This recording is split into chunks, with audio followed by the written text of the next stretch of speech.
And it's Ken Kraetzer at the United States Military Academy. We have a chance to talk with one of their graduates, a football player who did a very special effort to raise money and awareness for veterans, and that is Mike Viti, a 2008 graduate of West Point, a football player, a leader, and a veteran of Afghanistan.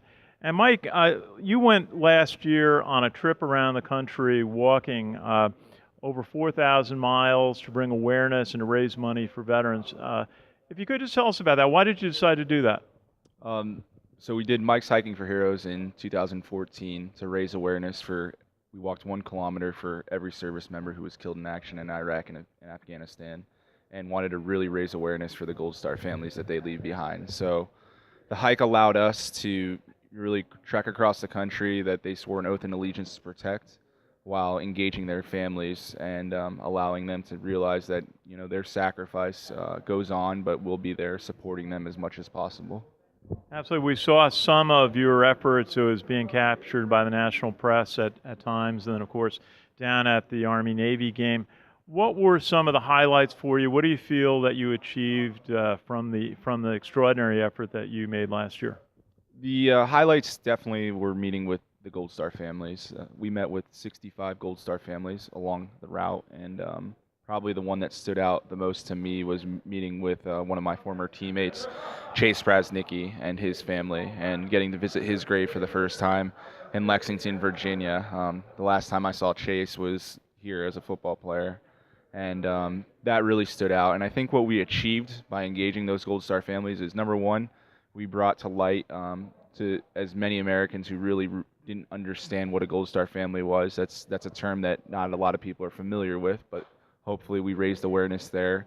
The second thing is we honored our heroes. We honored the guys who absolutely gave up their lives and wrote a blank check for our freedom and allow us to maintain a safe environment here and carry on with our way of life. And then I think the third prong is we allowed hopefully some recovery to occur for those families. We not only engaged them, but united and connected those Gold Star families with other Gold Star families. And at the culminating event at the Army-Navy game, we invited 8 Gold Star families back to that event and paid their way, got them tickets for the game, and really it was powerful to see them engage with each other, because they're in a fraternity that none of us ever want to be, but they speak a very similar language.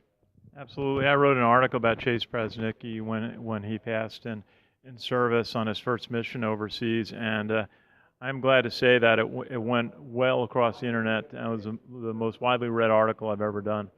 And Mike, just want to ask you a little bit about your career here at West Point. You were a football player, a regimental commander. What were some of the highlights of your experience as a West Point football player and cadet? The guys who were to my left and right within this locker room, because for me, Army football was my foundation for a leader and what I developed into as a commissioned officer.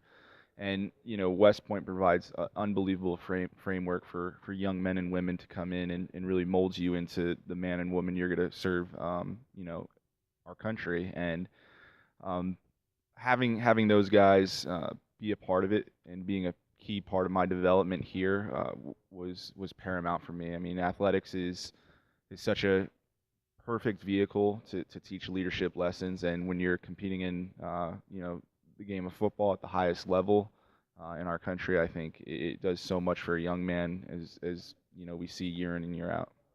And Mike, you have a new position here at West Point in the athletic department, working with the high schools and with some of the alumni. Tell us about it.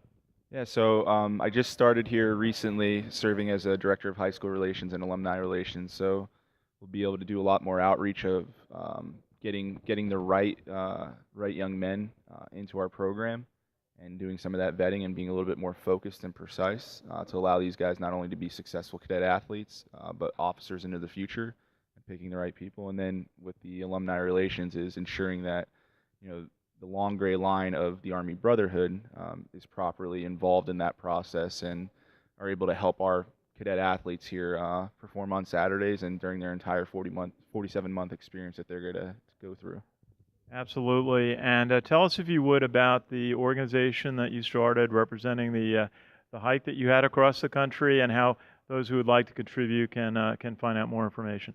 Yeah, The 501c3 that we actually founded with another Army football player, Mark Feldowski, is called Legacies Alive, and it's really meant to bring and pay homage to the lives and legacy of our heroes and support their Gold Star families. And this the hike was the start of it, and then actually on D-Day of this year we have another. He's a Navy veteran who's actually going to swim the length of the Mississippi River, and he's going to connect with Gold Star families along the banks and raise awareness for them. And that's where our organization's cause goes to, is supporting those families.